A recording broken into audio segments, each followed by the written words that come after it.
अच्छा पिले आज 6 पीस साया केमिति कटिंग करवा ताहा मु बते दूची। प्रथमे आमे जार साया दरकार तार आगे प्रथमे कौन नेबा लंब कमर ए दीटी माप को लेकिन आमे 6 पीस साया करवा। तेणुक देखिए ये आम मु तैयारी कर देइछि। पिला माने फ्री रे मते किछि कहि परनाती तेणुक तमे मानक भितर पिला माने कहले आमको वीडियो करिकी पठाओ। ठीक अच्छी ताले आमे प्रथमे अंटा जोठी आमे साया पिंधु सेइठू इंचरू प्रथम 1 रु रखिकी तांकर जेतिकी लंब दरकार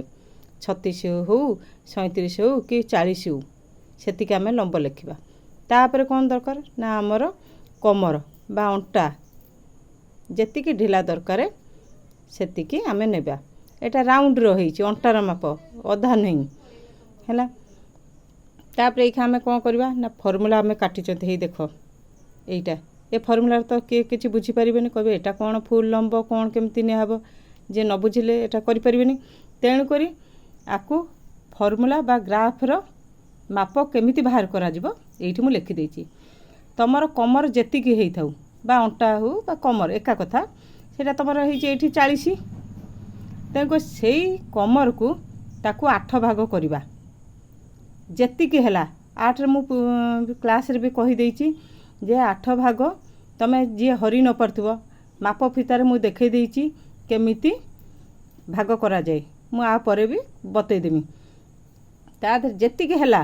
कमर को 8 रे हरिबो जेतिकी हैला ता धरे कोन मिसाबो 1 इंच। ठीक से बेली मु आउ थरे पुन ताकू सरल रे इठी लिखिली ना कमर को 40 जेतिकी तमर कमर माप होइतबो 40 ता धरे 8 हरिलो 8 हरिबा द्वारा केते बाहरला तमर रिजल्ट 5 सेई 5 को पुणी आउ थरे सरल कली 5 को सेई 5 रे तमे केते मिसेबो 1 केते हला 6 इंच। ताले हमर भारी पइला एटा अंटा भार पइला कि ना नहीं। तेणु करी एठी ए ग्राफ अनुसार देख मु कपड़ा भांगी कि तापर बते देमी एटा एतिकी ग्राफ अनुसार देख ना एठी कमर कपड़ाटा को 4 भांग करा जिवो 4 भांग बुझी पारथुबो 4 भांग। तेणु करी एई पटटा तम बाम पट को रहउथबो जॉइंट एई पट लेखाई हे देख बंद पाख को पटे रहइबो तमरो बाम पाख को तापर एपटे खोला पाख आइला कि ना नहीं 4 भांग हेले एउडा सब खोला तेणु कर एटा तमरो डाहण पाख को आसीबो।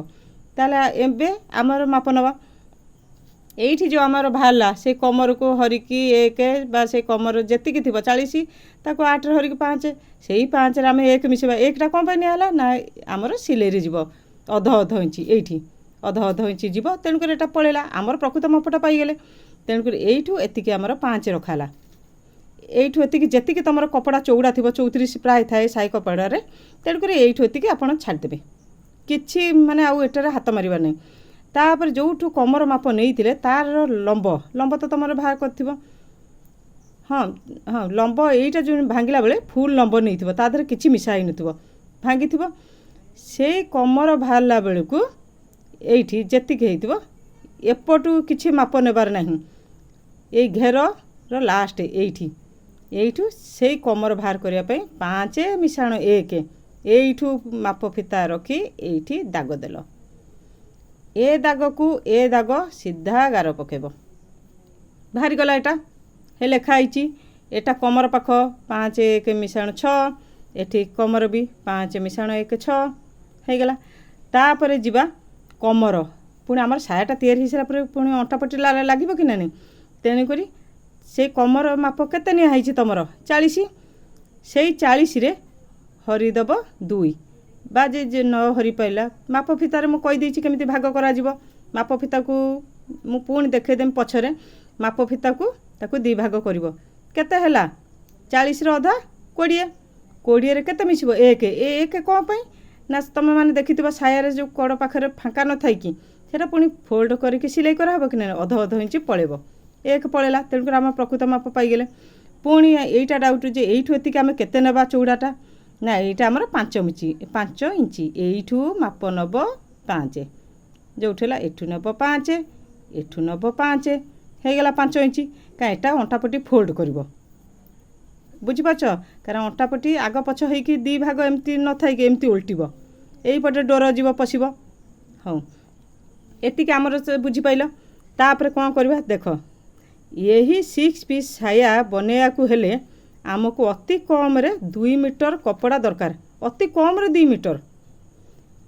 କିନ୍ତୁ ପିଲା କହିବେ ଆମର 2 ମିଟର ବି ଏମିତି ବି ହେଉଛି 2 ମିଟର ଡୋର ହେଉନି କି ଅଣ୍ଟାପଟିରେ ଟିକେ ସର୍ଟ ହେଉଛି ଜଏଣ୍ଟ କରିବାକୁ ପଡ଼ୁଛି ତେଣୁକରି ଏଇଠି କ'ଣ ନା ଯଦି ଲମ୍ବ 40 ବା ଅଣ୍ଟା 50 ହେଉଥିବ ସେଠି ତୁମକୁ 2 ମିଟର ଆଉ ଅଧେ ହାଫ୍ ମିଟର କ'ଣ ନେବାକୁ ପଡ଼ିବ କାରଣ ଲମ୍ବ ଆମର ଅଧିକା ପଡ଼ିବ ନା ସେଇଥିଲାଗି ଗଲା ତାପରେ ଏଥର କ'ଣ କରିବା ଆମେ ଏଇଟାକୁ କପଡ଼ାରେ ଭାଗ କରି କେମିତି ଦେଖିବା ମୁଁ ଆପରେ କପଡ଼ାରେ ବି ବତେଇଦେମି କ'ଣ କରିବା ନା ଏହି କପଡ଼ାକୁ ଲମ୍ବ ଯେତିକି ତୁମର ସେତିକି ନେଇ ତାକୁ 4 ଭାଗ କରିବ ବା 4 ଭାଗ କରି ପକାଅ ସେଥିରେ କିଛି ବି ମିଶାଯିବ ନାହିଁ କ'ଣ ପାଇଁ ନା ଏଇଠୁ ଏତିକି ଲମ୍ବ ଯେଉଁ ହେଲା କାଇଁ ଏଇ ଯେଉଁ ଚିନ୍ତା କରୁଥିବେ ପିଲାମାନେ କହୁଥିବେ ଆରେ ଏଠି ତ ସିଲେଇ ହେବ ସେଠି ସିଲେଇ ହେବ କ'ଣ ହେବ ଆରେ ଏଇ ଯେଉଁ ଅଣ୍ଟାପଟି ଆମର ଲାଗିଲା 5କୁ ଅଧା କରିଦେଲେ ଅଧେ ପଳେଇବ ସିଲେଇରେ କେତେ ରହିଲା 4କୁ ଭାଗ କରିଦେଲେ ଡବଲ୍ ଚାଲିଲା ଏମିତି ଏପଟେ 2 ଅଛି ସେପଟେ 2 ଅଛି ତେଣୁକରି ଏଇଠି ତୁମର 2 ବଢ଼ିଗଲା ସେଇ 2 ବଢ଼ିଲା ପୁଣି ତଳ ତ ପୁଣି ସିଲେଇ କରିସାରିଲା ପରେ ପୁଣି ଫୋଲ୍ଡିଂ କରାଯିବ କି ନା ନାହିଁ ଯେଉଁ 2 ବଢ଼ିଥିବ ଏ 2 ପୁଣି କମିଯିବ ହେଇଗଲା ତୁମର ଲମ୍ବ କିଛି ମିଶାଇବାର ନାହିଁ କି କମେଇବାର ନାହିଁ ତୁମ ଲମ୍ବ ସେ ଯେତିକି ଥୋଇଥିଲ ସେତିକି ପାଇଲ ଓକେ ତାପରେ ପଳେଇ ଆସିବା କ'ଣ ମିଶାଯିବ ନାହିଁ ତାପରେ 2ରେ ଏଥର ସାୟା କାଟିବା ପାଇଁ ଫର୍ମୁଲା ଦେଖି ମାପ ଦେଇ ସାୟା କଟିଂ କରିବା ଏତିକି ତ ବୁଝିପାରିଲ କି ଯିଏ ନ ବୁଝିପାରିବ ମୋତେ ହ୍ୱାଟ୍ସଆପ୍ରେ ପଠାଇବ ତାପରେ ମୁଁ ଏଇଟା କପଡ଼ା କାଟିକି କେମିତି କପଡ଼ା ଲମ୍ବରେ ନିଆଯାଏ କେମିତି ଭାଗ କରାଯାଏ ସେମିତି ମୁଁ ତୁମକୁ ବତେଇ ଦେଉଛି